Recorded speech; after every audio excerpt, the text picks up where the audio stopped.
नमस्कार, स्वागत है आपका प्रोग्राम हेल्थ पे चर्चा में। मेरा नाम है नम्रता सैनानी गर्ग और आज हम बात करेंगे मोटापे से जुड़ी समस्याओं और उनके इलाज के बारे में। आज हमारे स्टूडियो में मौजूद हैं डॉक्टर पंकज कुमार हंस, associate director minimal invasive metabolic and bariatric surgery, Asian hospital Faridabad. Welcome doctor. Thank you Namrata. Doctor, ऐसा कहा जाता है कि मोटापा एक बहुत बड़ी बीमारी है, कि कहाँ तक सही है? अगर हम देखें तो हमारे शरीर में करीब करीब 65 ऐसी बीमारियां हैं फ्रॉम हेड टू टो जो मोटापे की वजह से होती हैं या डायरेक्टली एसोसिएटेड होती हैं।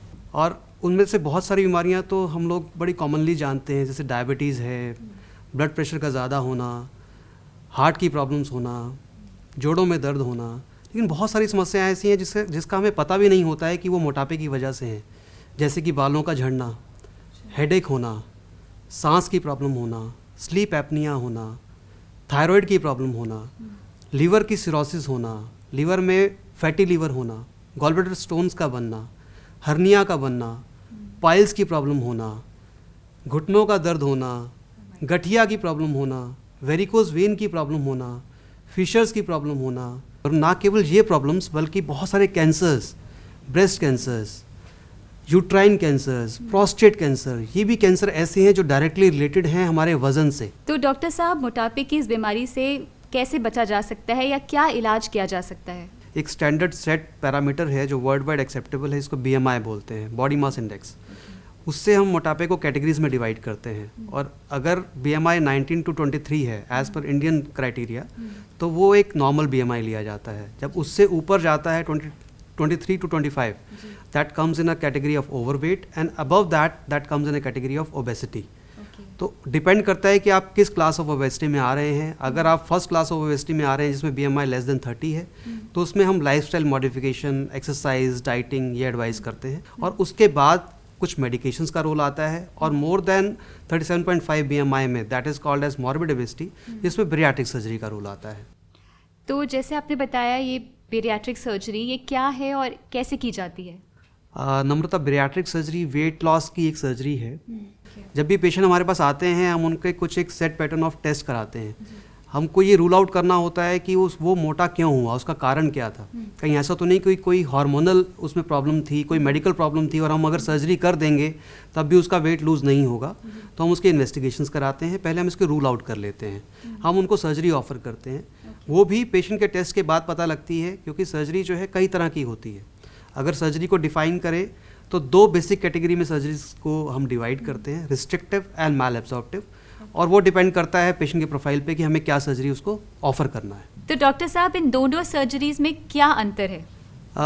अगर मैं रिस्ट्रिक्टिव की बात करूं, जो इसके नाम में ही है रिस्ट्रिक्ट करना, मतलब हमें स्टमक के साइज़ को, स्टमक मीन्स अमाशय जिसमें हमारा खाना जाता है फूड पाइप से, उसके साइज़ को छोटा करने को बेसिकली रिस्ट्रिक्टिव सर्जरी की कैटेगरी में लेते हैं। और अगर हम वो स्टमक का साइज़ छोटा करने के साथ साथ कोई ना कोई बाईपास भी रेडी कर रहे हैं, बाईपास का मतलब जो खाना हम खा रहे हैं उसको हमारे इंटेस्टाइन के किसी पार्ट से टच किए बिना एक पर्टिकुलर पार्ट में ले जाने को बाईपास बोलते हैं। और अगर वो प्रोसीजर भी किया जा रहा है तो जो इंटेस्टाइन का पार्ट हमने एक्सक्लूड कर दिया, उसमें जो भी न्यूट्रिशनल एलिमेंट्स जाने थे या जो भी हमारा खाना पचना चाहिए था वो पचेगा नहीं, वो मैल एब्जॉर्प्शन होगा। तो that procedure is called as restrictive plus malabsorptive procedures. Doctor साहब, एक बात पूछनी है कि पेट छोटा कर देने से कुछ बॉडी पे असर नहीं पड़ता? पड़ता है, इनिशियली कुछ मंथ्स के लिए ज़रूर से फ़र्क पड़ता है, लेकिन वो जो भी फ़र्क पड़ता है वो रिवर्सिबल होता है। पेशेंट्स आते हैं क्योंकि वो इनिशियल फेजेस में बहुत जल्दी वेट लॉस करते हैं।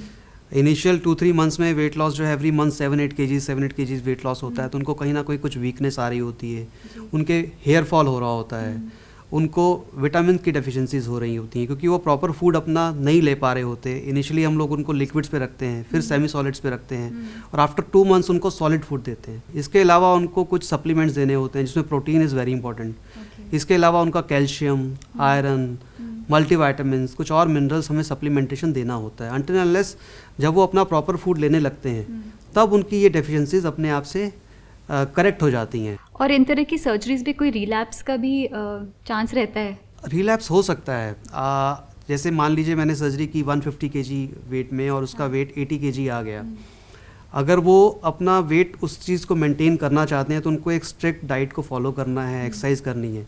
बट अगर वो नहीं करते हैं और वो मीठा खाने लगते हैं या काफ़ी शुगरी ड्रिंक लेने लगते हैं तो उनका वेट बढ़ सकता है।